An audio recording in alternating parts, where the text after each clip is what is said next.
Hey guys, thanks for watching. And this month's monthly knife club box, I received two different knives. And I will say right off the bat that one knife I was excited for, and ended up being a little bit disappointed. And the other one I was disappointed to receive, and I ended up actually enjoying it. And so let's go ahead and dive right in.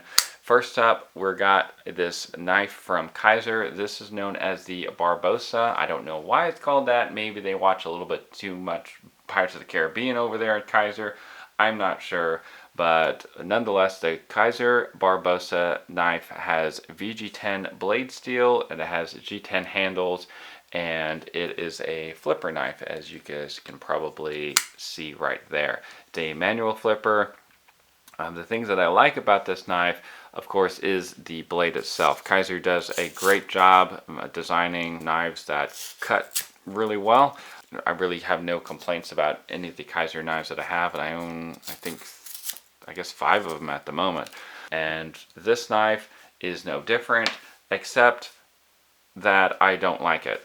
It's no different in the quality, I just am not a big fan of this knife. Now the reason for that is because of this liner lock partially. Now I am glad that it's easy to disengage the liner lock. I'm not glad that it isn't a fun process. So in addition to it pinching my skin right there from time to time, it also has a really sharp angle. So that's going to kind of irritate the skin. And then I hate it whenever companies put aggressive jimping right here on the handle underneath the flipper tang, because that also irritates the skin after a while. And if you're like me and you're a fidgeter but you don't want to have fidget spinners whenever you're at your desk, you are playing with your knife until your coworkers ask you to kindly put that away. Now the other thing I didn't like about the knife is this pocket clip is designed for deep carry pocket. You know, it doesn't really do that, but I'm not going to hold it against that. Isn't that odd that it's a deep carry pocket clip that isn't positioned lower on the handle? But it also kind of creates a little bit of a hot spot. Now the first thing I noticed about the knife is how thick it is, and that thickness adds a little bit more weight, and of course it takes up more room in the pocket, which is kind of something that I felt was a little unnecessary with a knife of this size. You can see for size comparison, these two knives. This is the Rat Model 1, that full-size knife from Ontario Knives, and then I have the Kershaw Skyline right next to it. And the Skyline is so lightweight, and it is the same, basically the same dimensions as this one.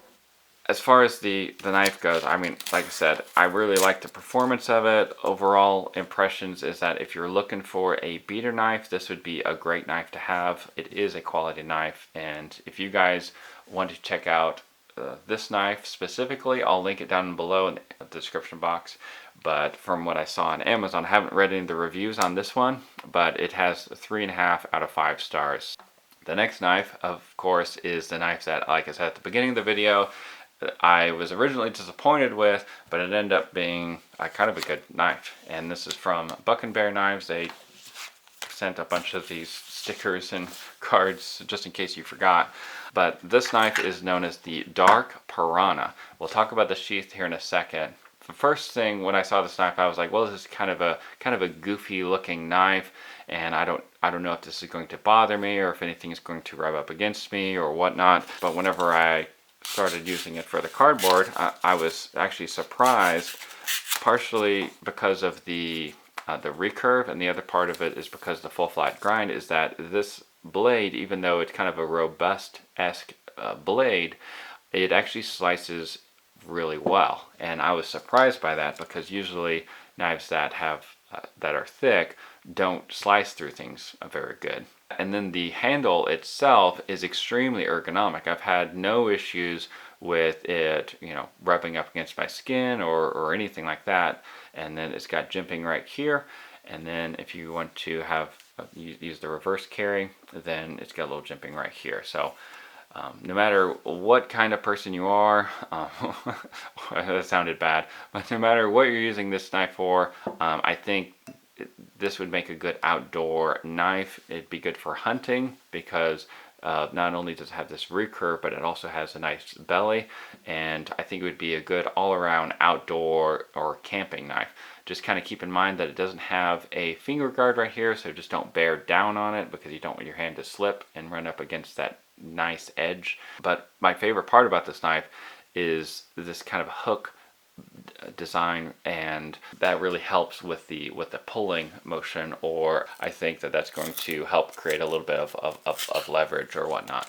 Real quickly, let me finish up by talking about the sheath. Now the sheath, originally I was like, well, I don't really like the sheath because whenever it goes in and out, it doesn't really have a reassuring snap. That way I know that this knife's not going to fall out. But, and I've done this several times, is this knife actually does not move, it doesn't rattle, and it stays in place in the sheath. So that's actually something I was not expecting. I don't know why I wasn't expecting it. Sorry, Buck and Bears, for underestimating you.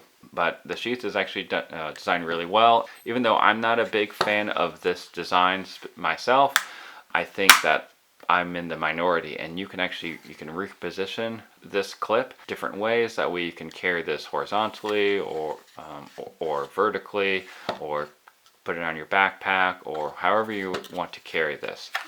So like I said, the two knives that I got this month from the monthly knife club is the Barbosa from Kaiser Knives, and then the dark Piranha from Buck and Bear.